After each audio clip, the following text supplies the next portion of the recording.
Hi.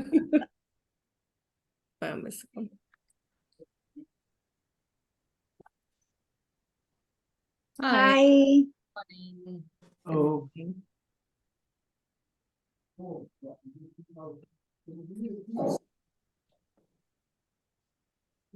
Aditi, what you doing with your other classes? We moved on to artists study. Yeah. Yeah. So which artist are you doing? We first week we did Van Gogh and Monet, so the Impressionists. Wow. So this week in the kids class, I did Keith Haring. That's a nice one for kids to do. And the coming week, what else am I doing? I keep forgetting. Um, there are next week for the kids class, we're doing Pete Mondrian. For the grown-ups class, I've totally forgotten. So once we get our class going, I'll show you what we've done in the other class. Why aren't we doing artists then? Sorry? Why aren't we doing artists? We've I was done going, material. yeah, no, I was going to start with the artists today, Hmm. but since you requested the fabrics thing, which No, is also not me, important. Vidya. It's Not me. okay. I don't We'll, want to do we'll do artists. artists. No, never mind. So we can start off with at least a little bit of the art appreciation of still life used in classical painting time, a little bit about the Dutch masters, and then from there we can take on. So it be a very interesting segue moving from materials into artists. Vidya's clarifying it was not a request, it was just a no. But fabrics, sketching fabrics is great fun. And it's similar to, I guess, doing classical art, still life as well. But we won't miss out too much, don't worry. We can pace the class according to how we want to do it. Okay.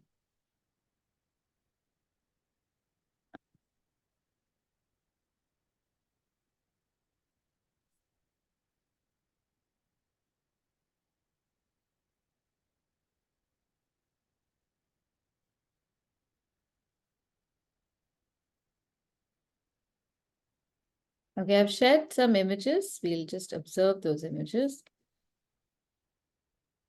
Now I did a quick search, so I'm not very sure who the artist is over here, but this is very similar to paintings made by several Dutch artists. And I mean, even if you have people like, I've actually done a little bit of research on the invention of oil painting. So there was a 15th century Dutch artist called Jan van Eyck, who invented oil paints. And once they were able to use paint in a different manner, they were able to, in fact, create things like reflections and transparencies a lot easier than previous colors allowed for. So many of these paintings are just like a documentation of daily life, but through objects. So in the hierarchy of status, as far as painting is concerned, still life is at the bottom. I feel really sad because there is a lot of skill involved even in still life. But the explanation that I found was quite interesting, and I will speak about that a little later. So I have taken up scenes that are very busy and complicated on the one hand, and then try to reduce the amount of objects, focusing more on the fabric part, coming over here to almost a monochromatic picture with white metal eggshells, a white metal mirror, and two kinds of fabric, actually three kinds, two kinds with three types. You have two different types of lace, and then you have just maybe a wash rag or something. And then we have an even less minimal object. So you have 1 cup, 1 spoon, and still this is monochromatic. But the detail on the lace is really beautiful. It's so enjoyable. The thickness of the thread of the lace also is visible. So personally, I love it when art can be so detailed and so descriptive. Now, to get here, however, we can go through just a sketching practice of all of these. Now, this is in fact in clay. This is not even a real fabric. But when just at the edge, you will be able to see that this is actually plaster. So even this is quite a lovely skill, and often plaster models are used for practicing sketching. So I happen to find this, so I thought we could use it. Then you have a piece which is laid out for still life practice. In this, you can see two almost contrasting textures. One maybe a cement ball, and the other is a very nice thick ply fabric. And then you have, this is a sketch of something like a satin fabric. And then you have folds. There's a couple of pictures missing, which I will add. So I want us to try and sketch bits and pieces. First, we will sketch these folds, then these wrinkles in the fabric. I'll look for better wrinkles also, and then move on to topics like these, and even this. The lace is I suppose, a subject that you can keep for another waiting room activity, a delay flight activity, because filling out all those holes in negative space will take a long time, but it is extremely rewarding.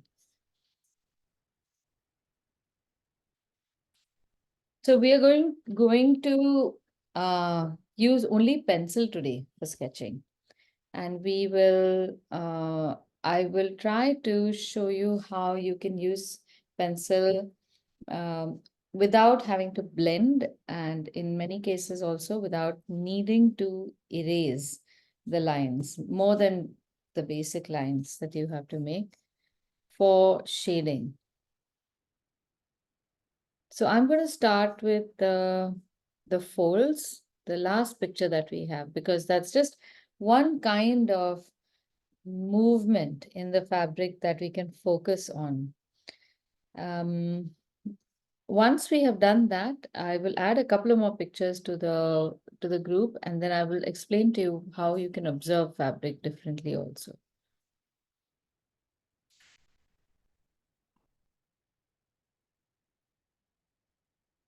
Okay, so first and foremost, use a nice sharpened pencil and use a 2B or a 3B pencil, which has a lot of range. You should be able to make a wide range of tones with this pencil.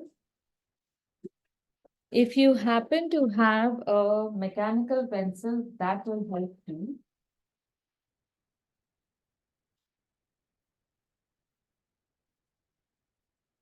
Something like this for drawing finer lines. And if you don't have that, if you have a blade, you can sharpen a pencil to a very long, sharp, thin point, and this can double as a mechanical pencil as well.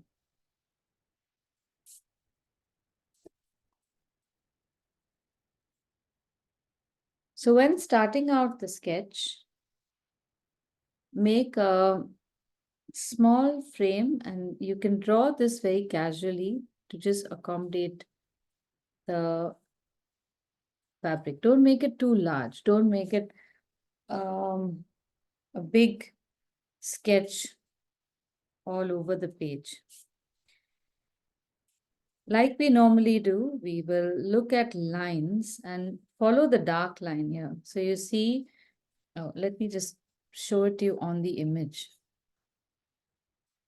When it comes to fabric, or any kind of three-dimensional material, it's very confusing what lines you should draw. It seems as if you could start drawing it like this, but then when you go over here, where does the line go? And you might be tempted to continue this line and just draw it in a zigzag manner. What you'll end up doing is drawing the edge of the fold, but there is no line on the edge. That edge is something that you see because the fabric is folded. And sure enough, after you have drawn this line, no matter how much shading you do, your fabric will always only look two-dimensional, almost like a ribbon. So if you look closely, there is no line that goes on the fold, but there are other lines. So we have a nice dark line showing the edge of the top layer, which ends over here, and then you have a shadow. Then you have this line that comes to complete the fold and goes around the first line, and then you see the edge of that fold itself, again going into itself. Then you will have the next fold coming from here. So you see the edges of the fabric. That is the truth of the fold, not that perceived fold that we see. That is not the line. That will be created if you follow this line carefully. So if you are able to draw it like this, even if you don't do any shading, your fabric is going to look like a folded piece of drapery. Okay, so this is what we are going to attempt. So that's why you don't need too much space. Make this thing just about 2 inches so that we can draw it and sketch it fast enough.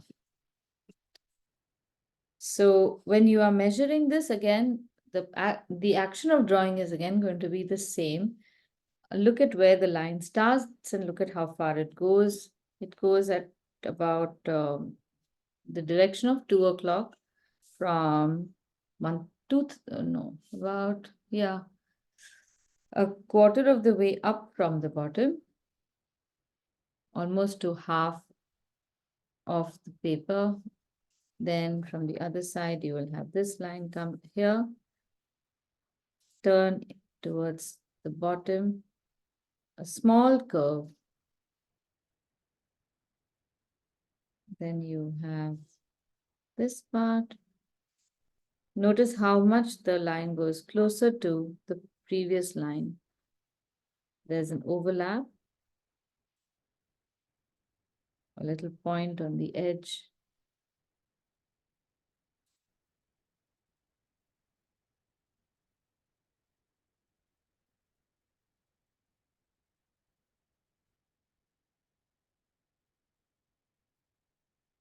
This goes all the way to the end, just about here, I think. And I'm going to change the dimensions of my block.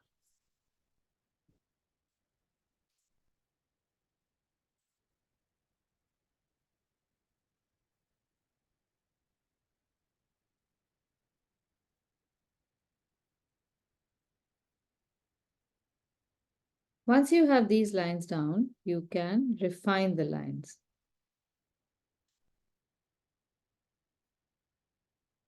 In this fold, because it's so limited, drawing the lines would be fairly easy to do. When the folds start becoming very complicated, this is usually the last thing that we will land up doing.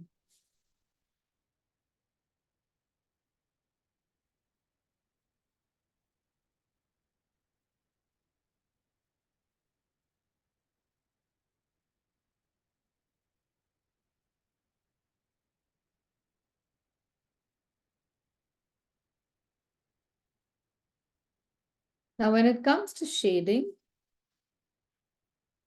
you can lightly mark the these spaces over here where you almost see a teardrop shadow.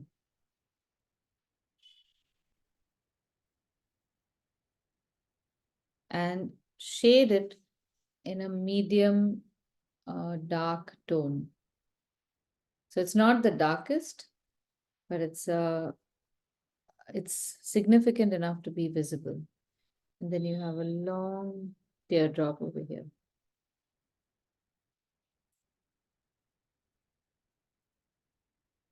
So this is stage 2. Again, if you want to make a minimalist sketch, even if you do this, this should suffice.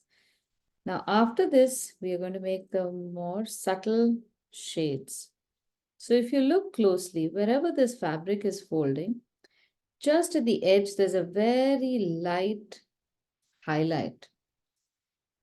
When we had done the chiaroscuro study, I don't know if you remember this. I'll show it again. If we have a highlight over here, we have like a penumbra of shadow along the equator. And then you have a little bit of a highlight on this side, whereas this is where the shadow of the object would be.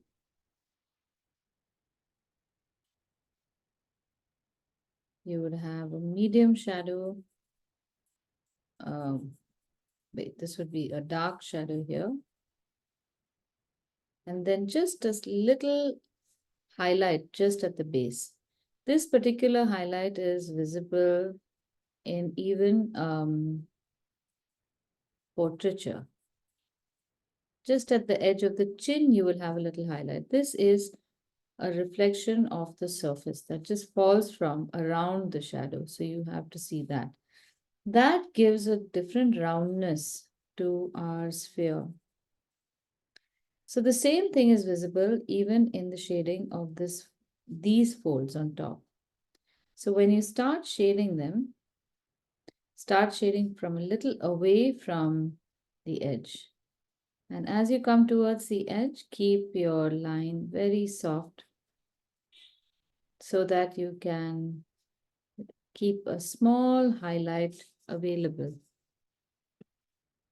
The combination of this highlight just at the edge, bottom edge where the shadow starts and the shadow itself, this combination is what will make your fabric look soft and round. I'm not going to shade the whole fabric, though it is a nice green color. I'm just showing the shadows a little bit. And then on this side, you'll notice that there is a shadow that follows the contour of the fold. And then just fuzzing the edge with a medium tone. But be careful not to fuzz the border of the edge of the fabric.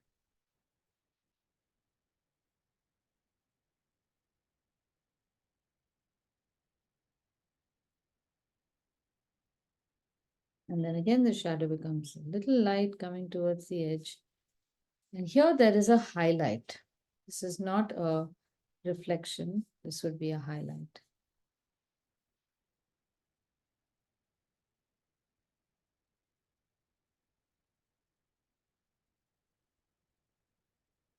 So whenever you are shading fabric, you can identify the dark tones, the light tones, and the quality of the edge between the two.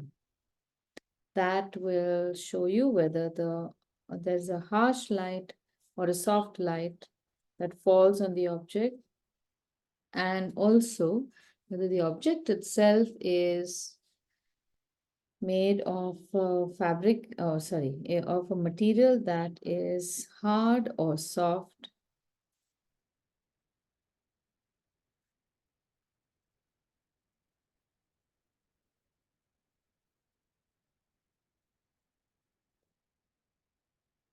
Now the thin pencil comes in handy when you have to obviously go to tiny spaces and also make very subtle shades.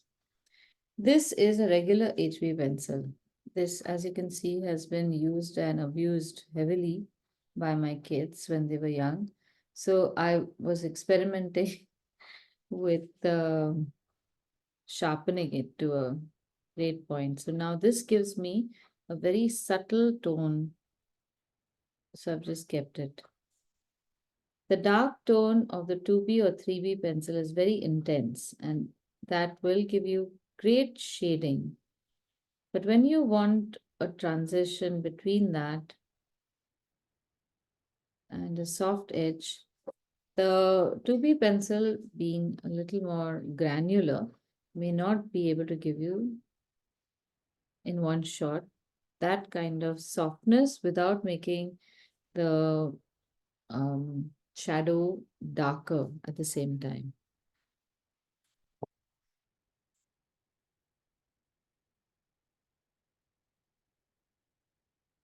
The usual mechanical pencils that we buy from the market also tend to have an HB, or unless you ask for it specifically, an HB lead. If you ask for a 2B, then 2Bs are also available. I have a feeling that specialty art stores might also have the softer grades of pencil available, but I've never felt the need for it, and I've never even come across it. So definitely not at Venus. Venus has up to 2B leads. So the variety of shading you do will help in creating the illusion of softer and softer fabric, or the shades that you can make. Now you can also combine the two pencils together. Normally, if you want to make a nice smooth shadow, you could resort to using a paper stump. But I keep that as a last resort, and I try to, that's why I've never had to use it. There are many other ways in which you can positively keep adding more lead or graphite to paper and still be able to create the same illusion without having to erase.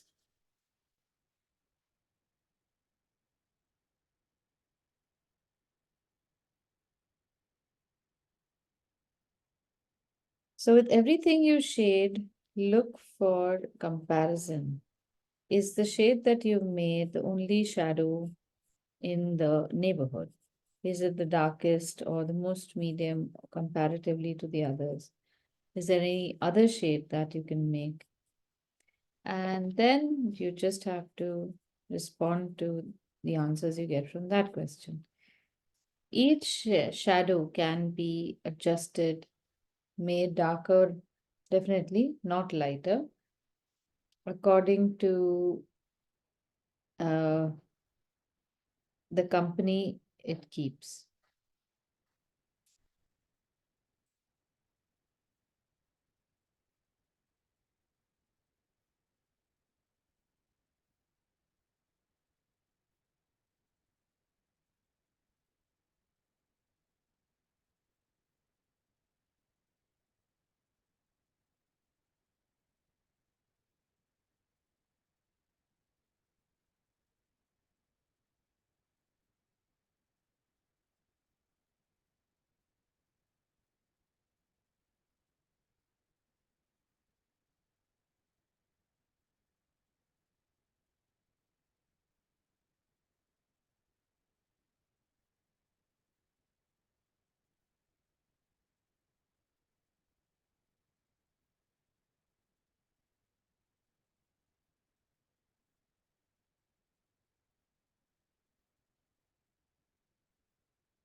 Okay, I'm adding a few more pictures, more variety of fabrics.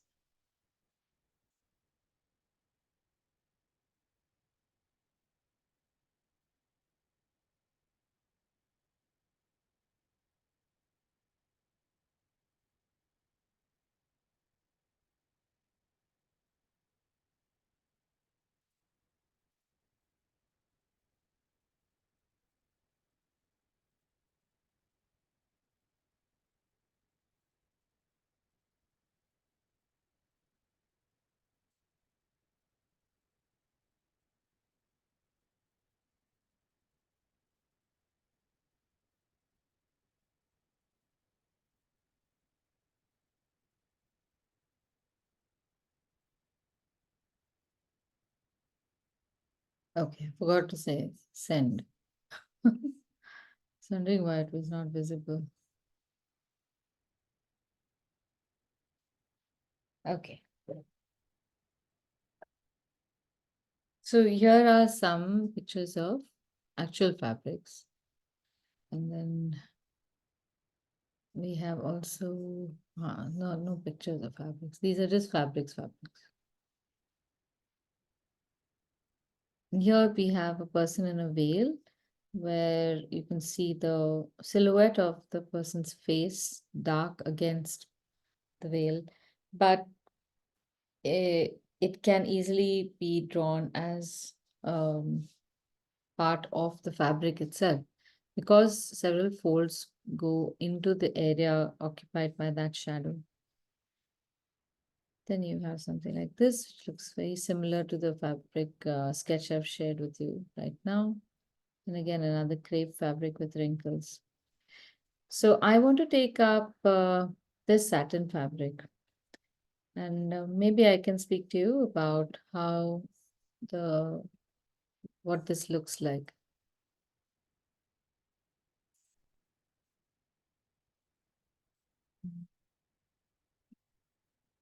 So when drawing fabric, why is my chat on? Right. So when drawing fabric, here are a few things you take note of. One is the points at which the fabric is held up, obviously. That's here and here. And then you have these V-shaped folds.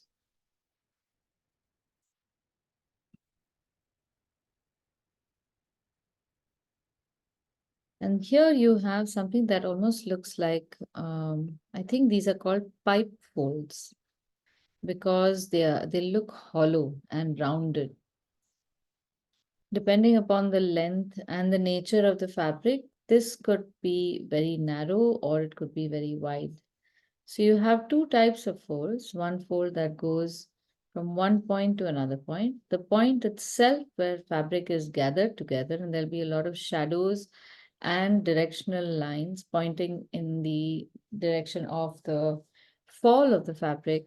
And then you have the folds on the sides.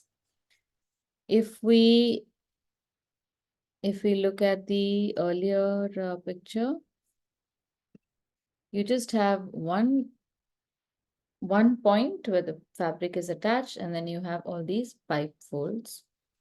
And then you have a fabric that is draped onto an object, which is commonly seen in paintings also.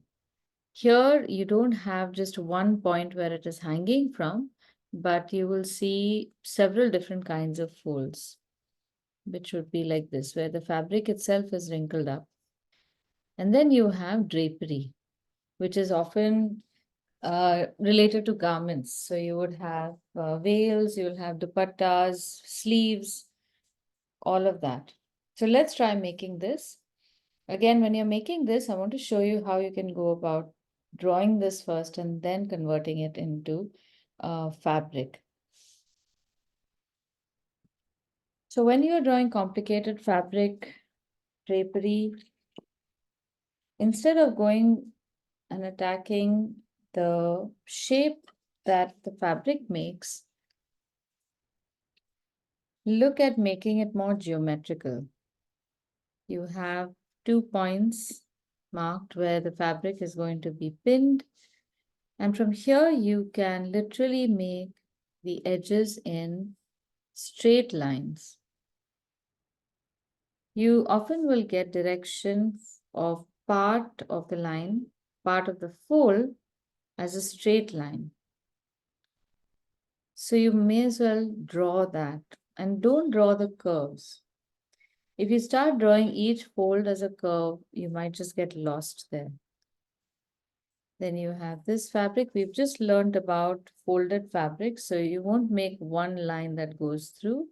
You will draw the horizontal of this cowl just as the edge, and then the rest of the fabric that comes from either side to make the fold. Again, the V shape doesn't meet here, but it can go lower. And by doing this, you will be putting down either edge of the sheen, I would say. When it comes to these pipe folds, you definitely have a proper line that comes down from both sides of that fold. So in this way, the pipe fold becomes slightly different from the V-shaped fold. You will always compare the length of subsequent lines to the features that you have made before so that you get the correct proportion and placement of the object. I can see that this is the edge of the fabric here. And this edge, the selvage, is at a slight angle, not really parallel to the fold that we've made before.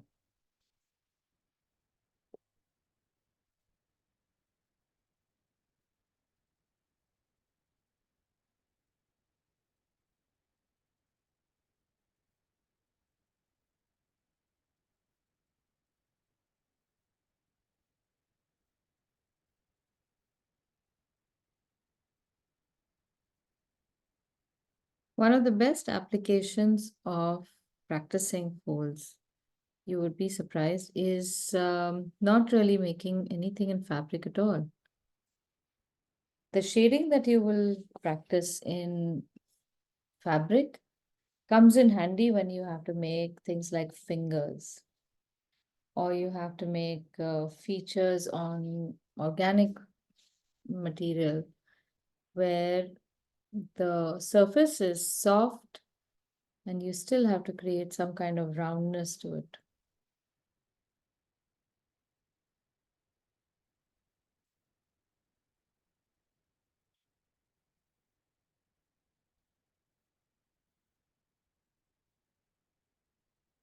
So I have tried to look for a purpose of still life other than just the artist wanting to make a study.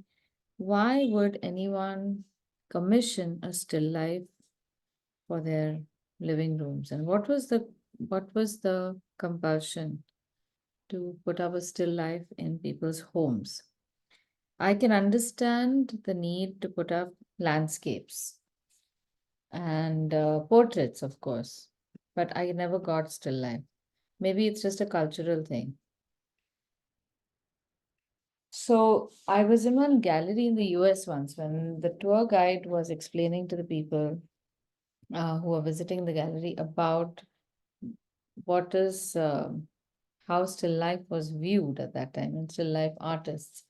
While many of them were respected for their skill, the art form itself was always seen as the limbo timbo version for the artist. If you can't do anything, at least you try to do still life. Now, I find that very strange because even in the gallery where this lady was explaining about still life, some of the paintings were absolutely stunning. The kind of detail that they've achieved with oil paint was unbelievable. So I think again it goes down to a little bit of how we value things. when say portraiture was, I guess, very sought after, was when in a time before photography. So being able to create the likeness of a person was and still is considered a high skill. Even today, we are impressed with a person who can do portraiture. Um, Assuming that sketching an object would be pretty easy. So, in that hierarchy, the the highest order was the person who could not only make a human figure but also create these figures in an imaginary setting of some kind of mythological or religious story. So if you showed a picture of some god or goddess like Apollo and Aphrodite, that was considered high talent.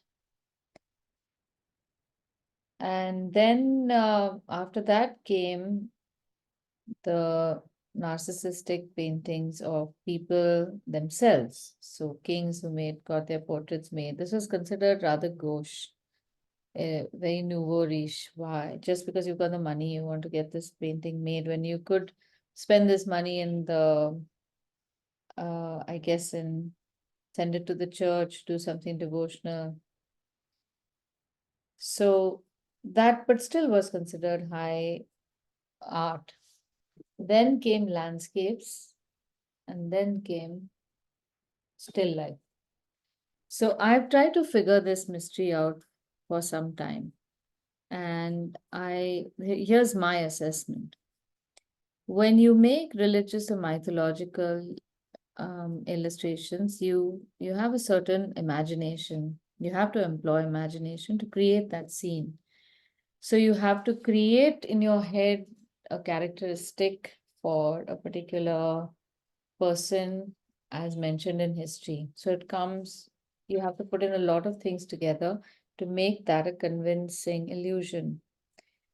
When it comes to a real person, you still need to have the real person in front of you so that you can paint the exact likeness of that person, and it can take a long time. Now, imagine the situation where you can't just go to a stationery store and buy your oil paints.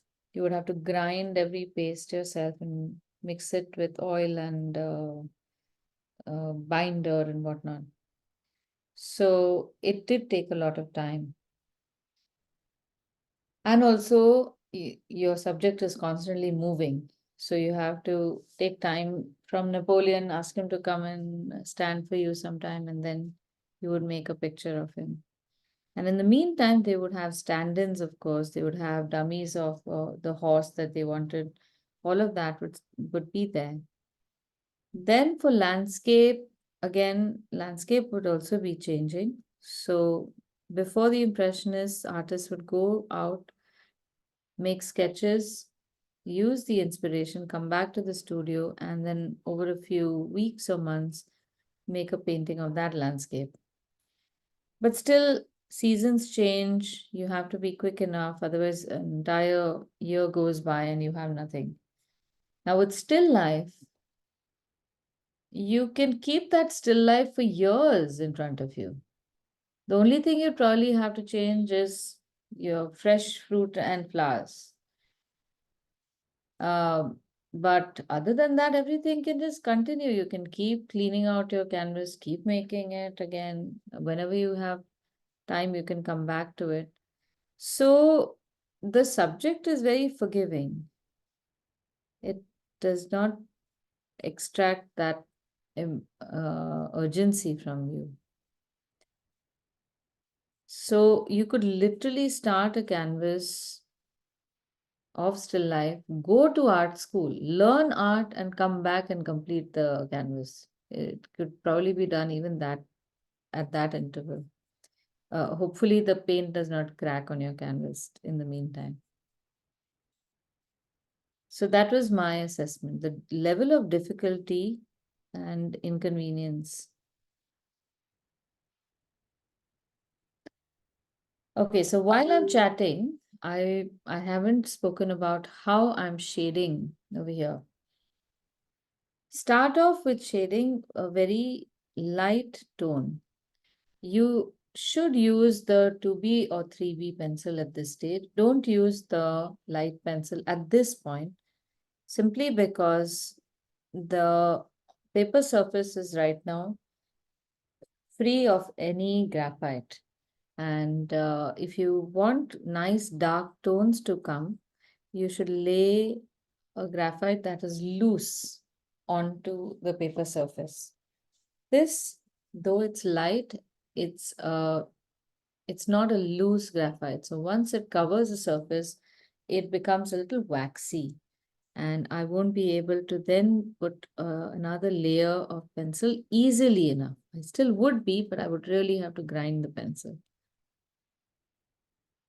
So my stroke is like almost like a pendulous stroke.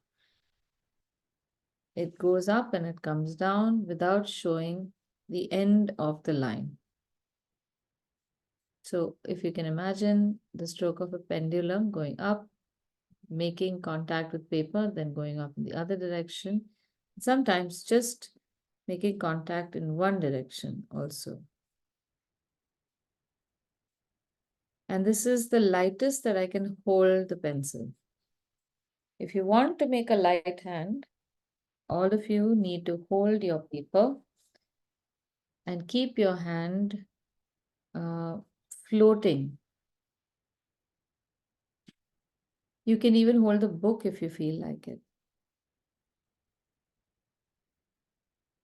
If you're not holding your paper, your working hand will be trying to balance you and your posture also. So try doing it. If you're in the habit of resting on your elbow when you're drawing or writing, you would most probably be sketching also using the same stance. So you'd sit like this and you'll shade. But when you're doing this, while you feel that your weight is balanced on your wrist, on your elbow, your right hand does not have that kind of mobility, or your working hand does not have the freedom and lightness. So it will tend to hold the paper. Your hand comes down very heavy on the edge, and then it also has to shade. So you will see that you would probably hold the pencil much closer, not really far away, because it doesn't have adequate control. If you hold the book, this becomes your anchor, and you can literally uh, keep your hand, your working hand in the air also, just barely touching, and make very light strokes. Try it out. Normally, the weight distribution really helps.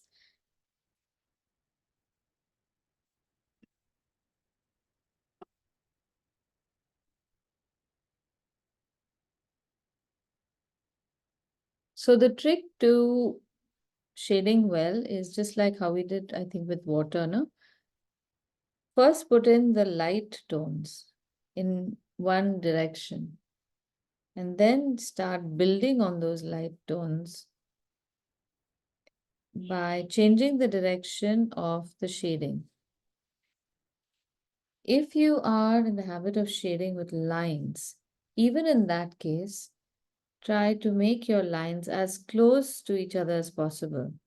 So if you do this in time, your lines will come so close to each other that they will merge. Now check again if you are shading by moving your whole hand. So here's something that I noticed the in-person students doing. For shading, the whole hand was moving.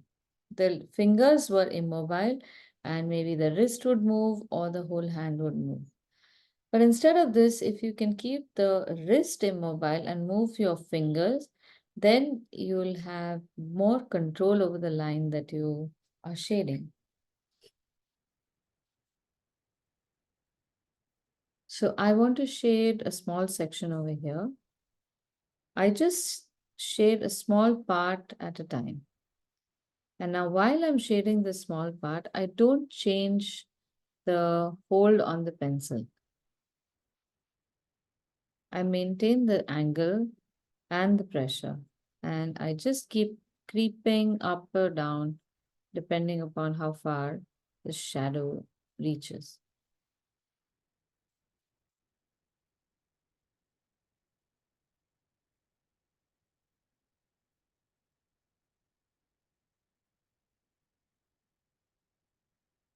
In this, now I want to make the top of the shadow a little dark. So I can add pressure or I can repeat the process um, by changing the angle.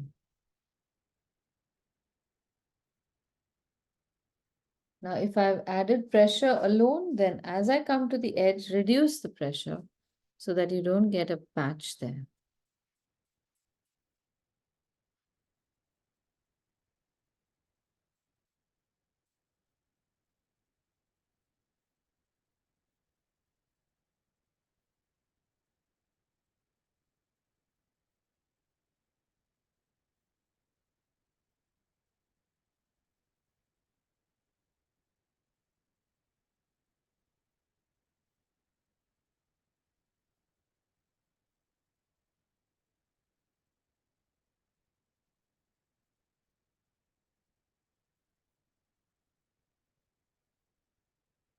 Notice how the shadows in fabrics like satin are really sharp in some places and really soft in other places.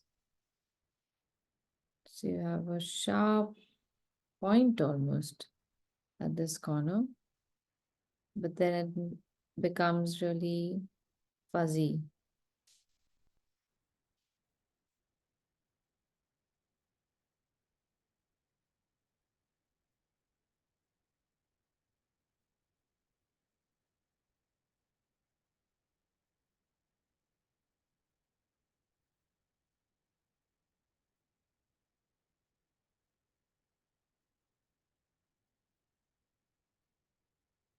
Since we are doing so much pencil shading, it will help to keep a rough sheet of paper close by. And when you feel you are going over your already shaded sketch, keep that paper underneath and then keep your wrist on top of that paper. I'm using an old sock. The purpose is the same.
How is it going, everyone? Any questions?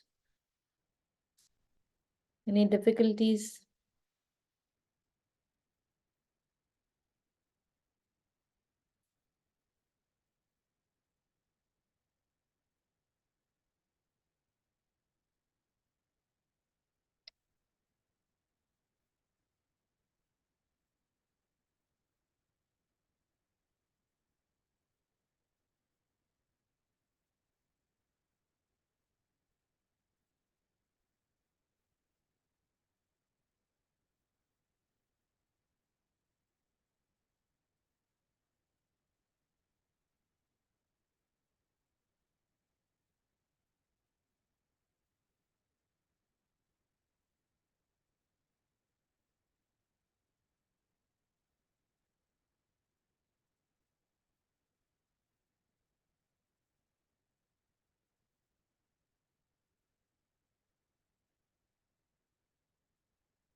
Okay, I'm going to look for the other artists that we have done when you're sketching.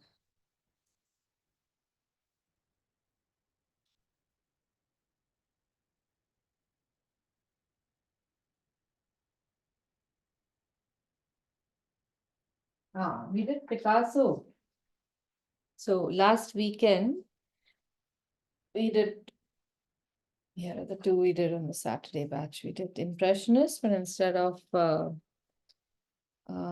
Gogh, we did Claude Monet. And I asked everyone to do a little bit of research and write a thought on the artist or their experience painting the artwork. And last Saturday, we made a Picasso.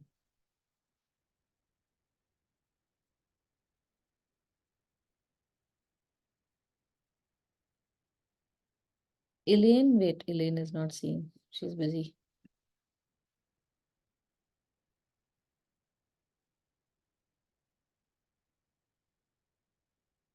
Sorry, Aditi. Tell me. Sorry. No, this is, you wanted to see what we did in the other classes, no? So this was the Saturday What class. fun. My goodness. This is good fun, yeah. Yeah. This was the Saturday. Oh, how pretty. We had done Lovely. this, right? We have done, I haven't done Monet. I've done Van Gogh. I Ah. haven't done Monet. so I changed the artists a little. Ah, very nice. Beautiful page you've done with writing and all. I made everyone do that. Wow. And Because why are we not having fun? Excuse me.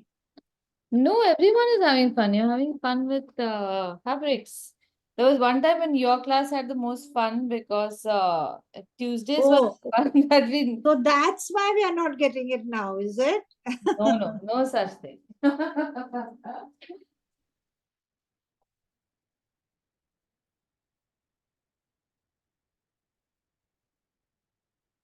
So everyone has mostly done some kind of impressionist painting.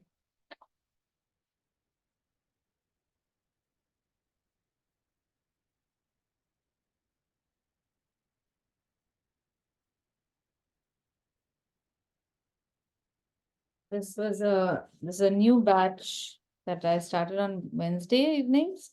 They did Very nice. the Very prettily. details of impressionists because these are all new people. Yeah. So I started small. I was thinking even Mark Chagall should be fun, no? Yeah, Who has asked for it? Somebody sent me to some articles on Mark Chagall also. Very nice. Hmm. I need to do a little bit more reading because that is one style of art. And Kandinsky that I just don't get. So I have to, the moment you read up on them, their persuasion start becoming a little clearer. I guess even the empathy grows then. So you start seeing it differently, appreciate it differently.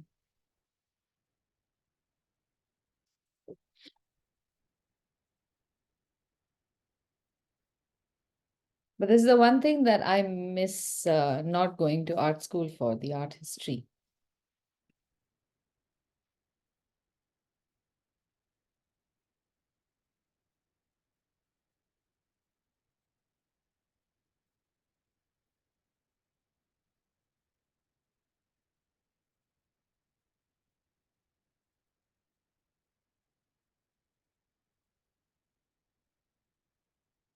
Okay, so my suggestion is if everyone is comfortable making this, then you could probably do it as homework and we could move on to, shall, do you want to do the Keith Haring art that we did? It's very juvenile, but it's good fun. Do all of you have either markers or color pencils or crayons other than, you can do it in watercolor also, not a problem. I'll share some images and let me know if that sounds good.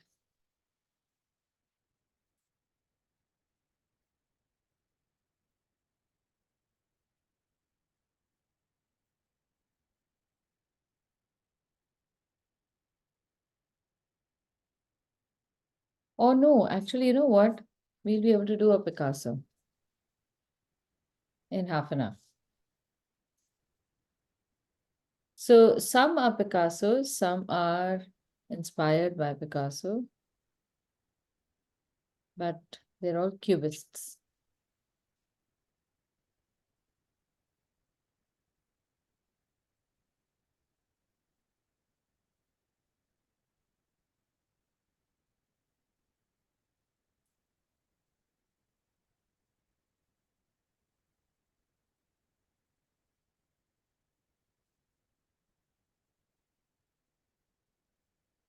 Yeah, wonderful. This is a wonderful topic, and it's a quick topic.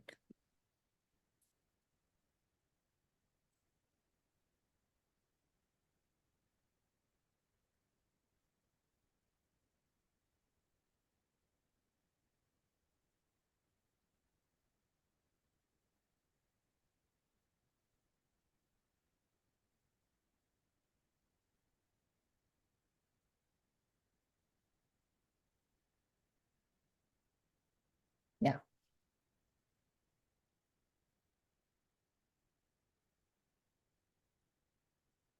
Okay, so a little bit of explanation for making copies of an artwork.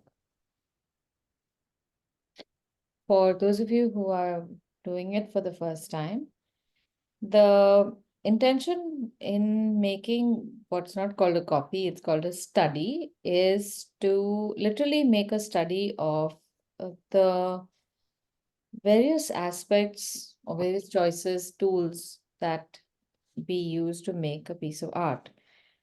Line, color, composition, um, then the elements you choose to draw. In the case of abstract art, how the abstraction is affected. All of these become something that you can enjoy making as an exercise in evaluating how things can be different. All of us have some standard choices. We like the same colors. We use those most frequently. If I were to ask you to do a little bit of cubist drawing, we would veer in a predictable direction. But when we make a study of another artist's work, you are forced to step into their shoes and make the choices that they made. So there is a great value in that. Now I posed this question to my 6 to 12-year-old batch even yesterday and asked them what is the value in copying. So I don't want to spell it out for you.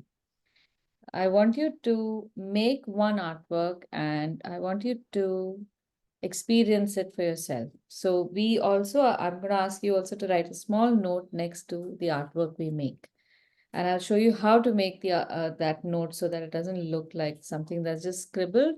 You should be proud of it.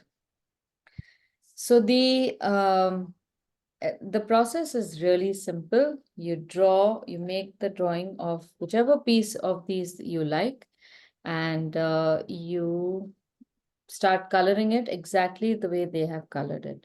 You can use watercolor, crayons if you have, or pastels are brilliant for this because you can do it really fast.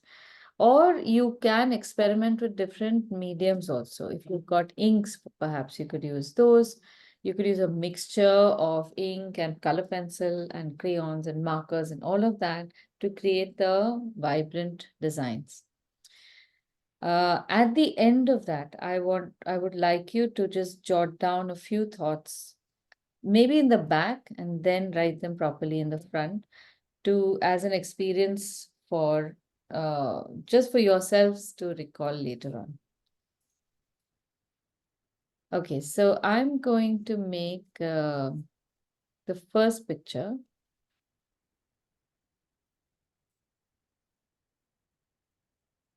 And while we're making this picture, I'll give you a little understanding of Cubism the way I've known it.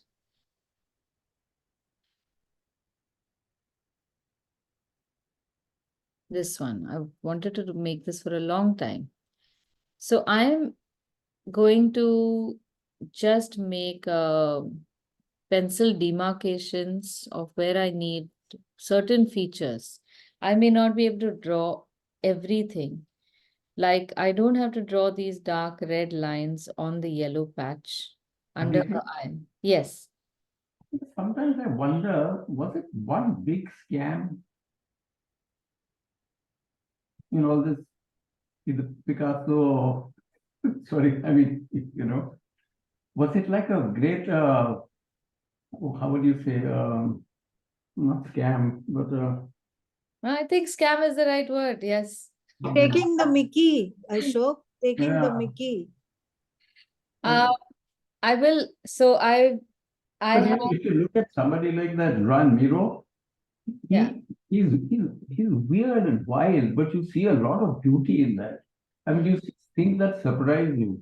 But like these Picassos are like naive child art. True. I just read that yesterday. He said I took ages to draw like an adult. It took me so long, sorry, to draw like a child. Yes. I spent less time. I don't remember the exact quote of learning how to paint like an adult, but I spent a lot more time learning how to paint like a child. And you know that Picasso was capable of producing conventional art. Yes. It's not that he couldn't do it. You know. He could. And that's the interesting exploration. So he could paint like any of the classic painters at a very young age. He was a prodigy.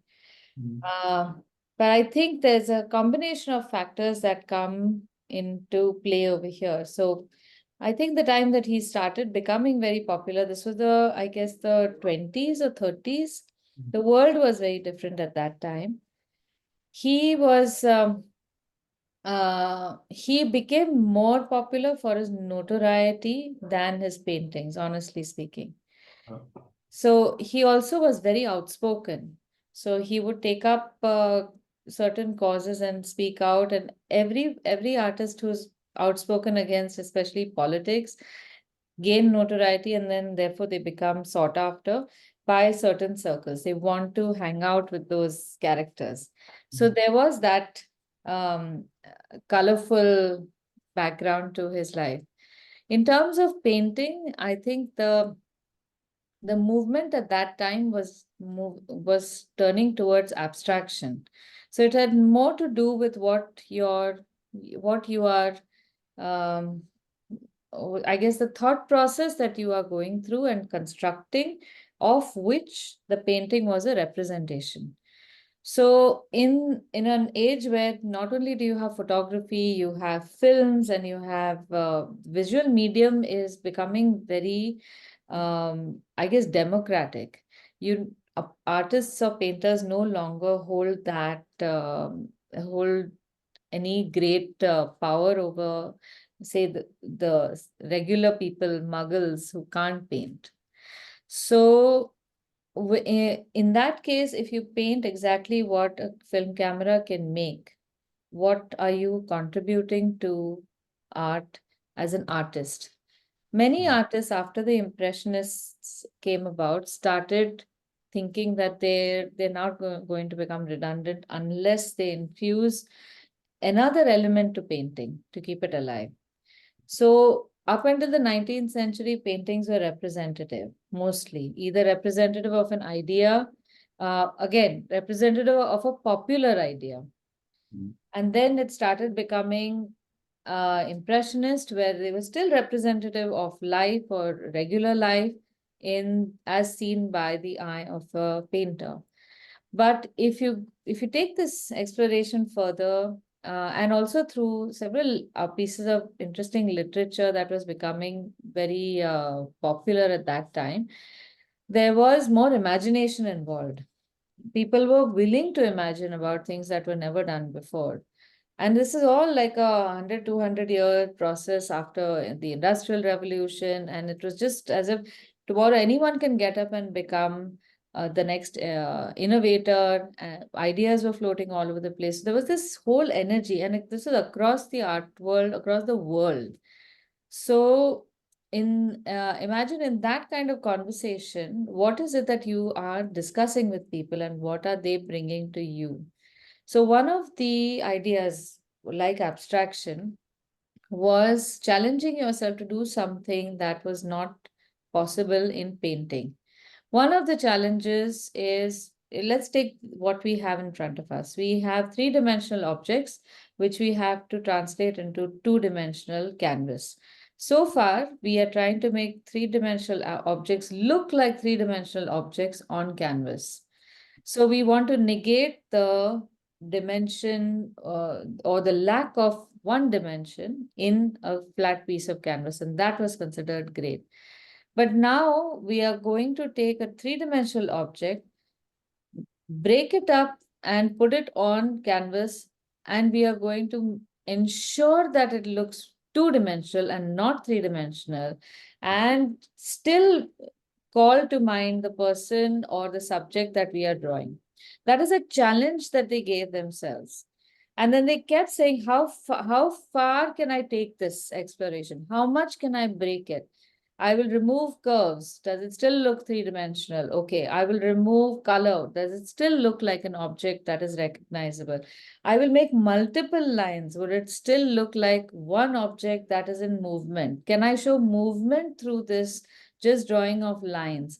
So they were just constantly cracking at this to make sure that it looked like nothing else, because your experience when you see that painting is going to be like nothing else. So I think in many ways, cubism is something that you have to evolve to even learn to tolerate it for the most part. It is not easy. It's not something that people should go to first and expect to have any opinion at all, because it is stripped of a lot of meaning, and it has been given a different definition altogether. So when you look at the painting, you have to think of it as a separate dimension altogether, where the whole everything that they are showing is in a two-dimensional field. There was one beautiful uh, idea used in the movie Inside Out. Have you seen this? It's an animation. So in that movie, there's a small sequence in which it's about this person's it's about the internal personality of a character. and they are on a quest in the mind. And at one place, there is one part of the brain which does abstraction. And that part, when they enter into that part, they they change into two-dimensional characters. And then in that world, anything is possible because you can break up your face and eyes, and then they can be in two different places because it's just two dimensions to play with. There's no connective tissue, nothing. It's a very interesting way of visualizing the lack of dimension, but also creative thinking.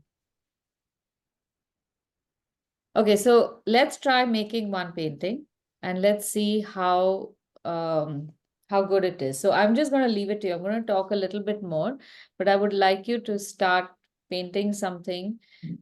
Choose an easy one. These are going to all be easy. You don't really need to make them very accurate. Let me demonstrate one so then it becomes a little easy.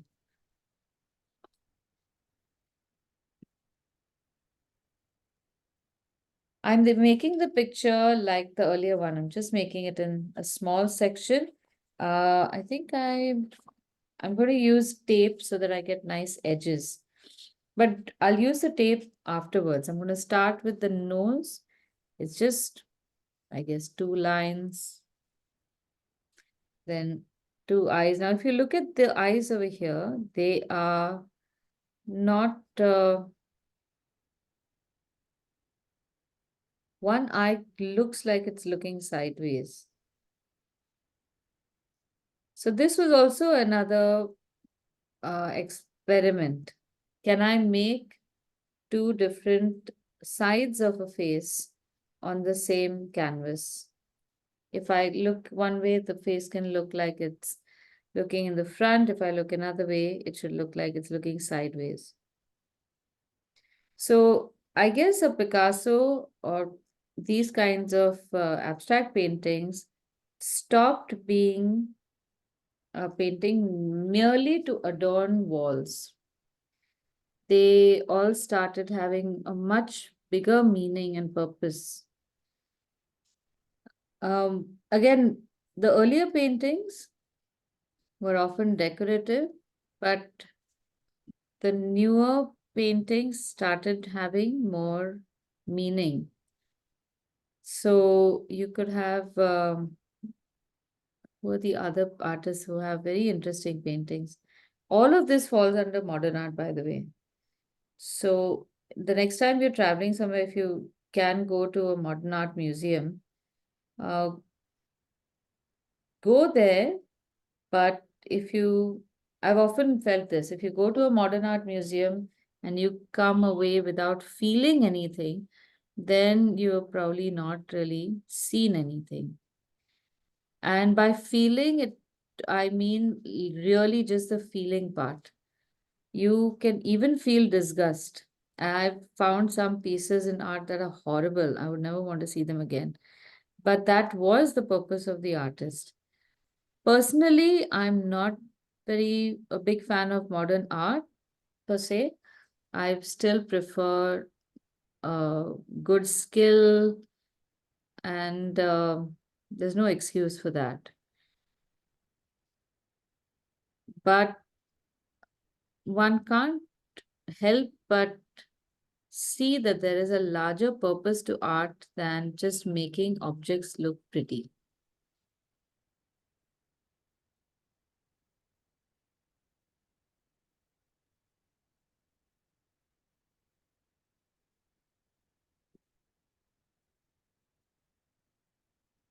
Okay, so in some places, I'm drawing just a single line to represent a pretty fat line. In some places, I'm making a double line so that the black part would come within that. You can choose either way of doing it. Then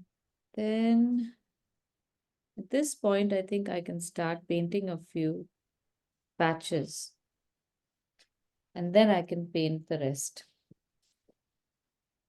So to keep things simple, I'm just using my brush pens.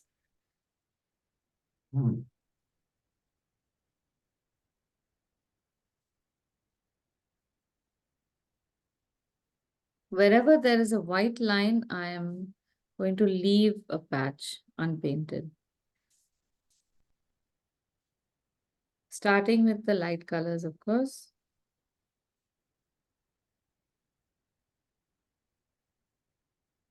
So the comment about being able to paint like a child, I often heard that comment. Milind Moik loves to say that because when I asked him about tips regarding watercolor, very often he has stated that we often overcomplicate things regarding technique. Regarding subject also, sometimes there is an expectation from art that may not be well placed. So, for example, sometimes when we look at art, we look at skill. The skill part becomes more important or compelling. But sometimes it's the idea or the story behind it that becomes more critical. This question, in fact, was asked by a 6-year-old yesterday in class. He said, so we drew a Keith Haring picture. I must show you that. It was even simpler than this.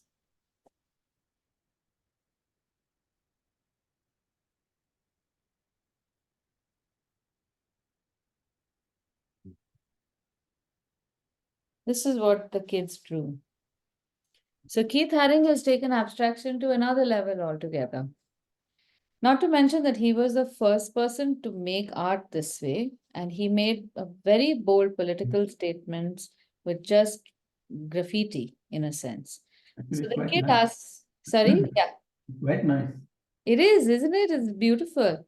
So the kid asked me, why are we drawing this dog like so simple? Why aren't we drawing a real dog?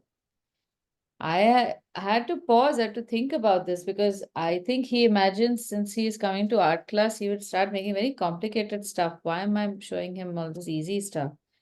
So my answer to him was that in many cases, art has a context. Some places the detail is important, in some places the story is important. In the case of Keith Haring, the story was more important. I'm not aware if he was as skilled as somebody like Picasso, or because he was trained as a graphic designer. Graphic designers are not necessarily known for their art skills. So um, eventually he started painting and started making these really bold statements. So the example I gave him was if I have a dog and I really love the dog and I want to have him close to me all the time, I'll make a painting of my dog, spend all my time making that painting very beautiful so that I can remember my dog the way I have seen him. But if I'm telling you a story about a dog, it could be any dog, and how that dog lives and what friends he had, then I have to draw lots of pictures and I have to tell you the story very interestingly.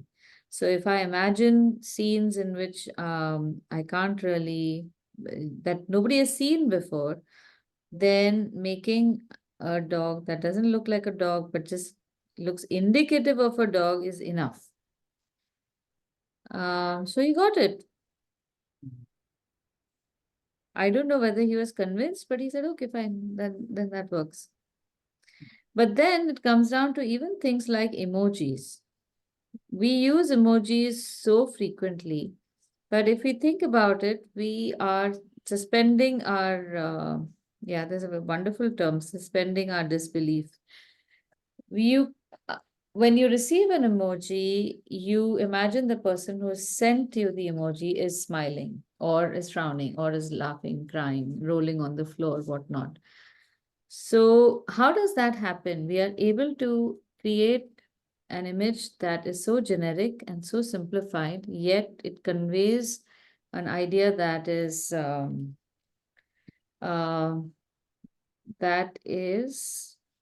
so emotional. So these things are, I think, come to us fairly naturally because we can see that the even paintings from ancient times had a lot of abstraction. It's in fact a way that we are different from other animals because of our ability to imagine situations. So, in something like this, a painting like this, even if it is just basic colors and basic forms, apart, once you get over the fact that it looks like a child has done it, you could see some meaning in it also. So, that is the fascinating part with abstract art. Now, again, my opinion, a very strong, I have a very strong opinion about people who masquerade as abstract artists. And we have plenty of those in Pune. Some of them are genuinely good abstract artists. Some of them have become abstract artists because I think they can't do anything else. And this is very easy to do. You just put a few sheets of, put some color around in some weird shapes and say, oh, this has a very deep meaning. And that's the end of it. So that is fake, no doubt. And I used to think that that was the trend that Picasso started. And then was picked up by people like Hussein also. Oh, I would be short for saying that. But I'm not a big fan of Hussein because after making the first great picture in that abstract style, he did not show anything else. And I feel very disappointed. I feel cheated. There should have been something more. But he was capable, and some of his horse paintings are really beautiful. Yes, some of them are very good. But then he started, I think he wanted to get onto the gimmick bandwagon. So I felt very disappointed because the originals, the like the horses from his early period, they look like, yes, an original thought. And then it just diluted. He himself diluted it. If you look at Gaudi, like see, the fellow he has imagination, but Yes, I mean he had beauty in his mind. He could twist things around, but you could still see a lot of beauty in it. I mean, yes, that's not naive. yeah, that's true. Completely. So I'm going to leave you with the Picassos and take your time making them and definitely read up. This is a fabulous topic to read up. I'm sure you'll find a lot of questions and debates. Have you heard of this website called Quora? Quora. So Quora is more it's like question answer a space. So there'll be a lot of people who will ask this question: why are Picasso paintings so expensive or whatever? Why was he great? And then you will have debates, people sending it all sorts of queries. Those are very interesting. If you have the time for it, please definitely go through that. But what I'm going to urge you to do is write that note. So let me give you a little tip on writing the note bit. The biggest hurdle over there is writing in a straight line. So I'm going to demonstrate how that can be done. If you have you got these paper tapes, masking tapes, but just paper tapes. Don't use the uh, paper tape that's used by your painter. So here's my picture. I will eventually, when I have to paint the borders also, I will, so much space, about so much. So I will put something here. This is my painting area to the left.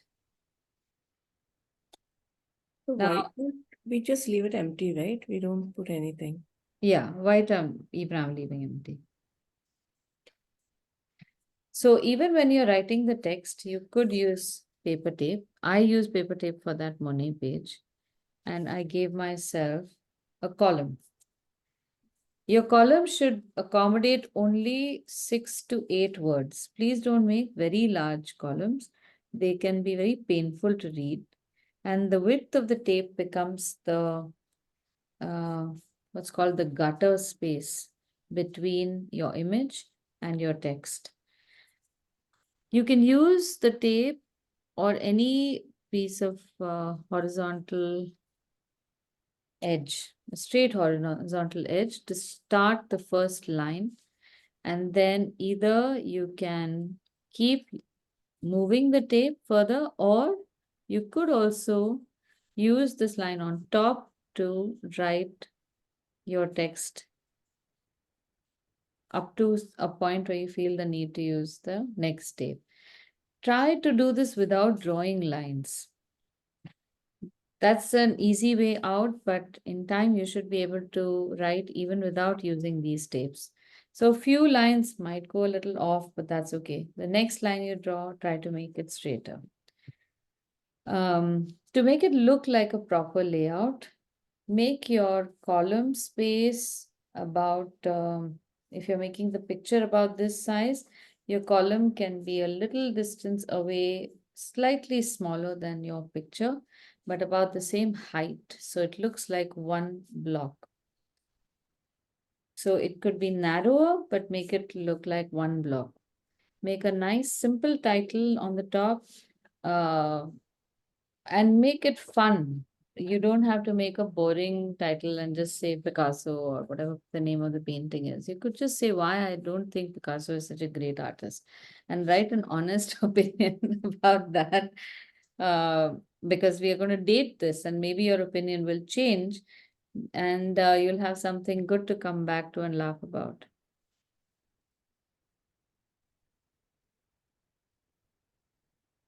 Okay, so that's all for today. And next week we can take on another artist. So if you have any artist in mind, Neeta, you'd suggested Mark Chagall, right? Yeah. I'll do a little bit of reading on Mark Chagall. I haven't, there was one movie I remember in which his painting was used. There's a lady in the sky with a goat. And Okay. it's a beautiful romantic painting. There's a little part in which this fellow has a poster and he's in a relationship with a very wealthy woman who sends him a painting, and it turns out it is the painting of which he had a poster. So it is very cute. Nice rom-com. If I find it, I will share it with you. Watch it for the painting. Definitely. And in the meantime, I'll look for other artists. I would like to do something other than Impressionists, because there are other classes in which we have done Impressionism. So I will share the recordings of those classes and you can watch them at leisure. So if we can do something other than those, I would be more than happy to help you. Okay, so I'll see you Okay, so these are 11:30. the eyelashes you keep Timing. telling us not to draw. Yeah, so draw them exactly like what I tell you not to do. This is the place to do everything that you're not supposed to do. Okay, bye. See you. Thank you. Thank you. Bye-bye. Bye-bye. Bye.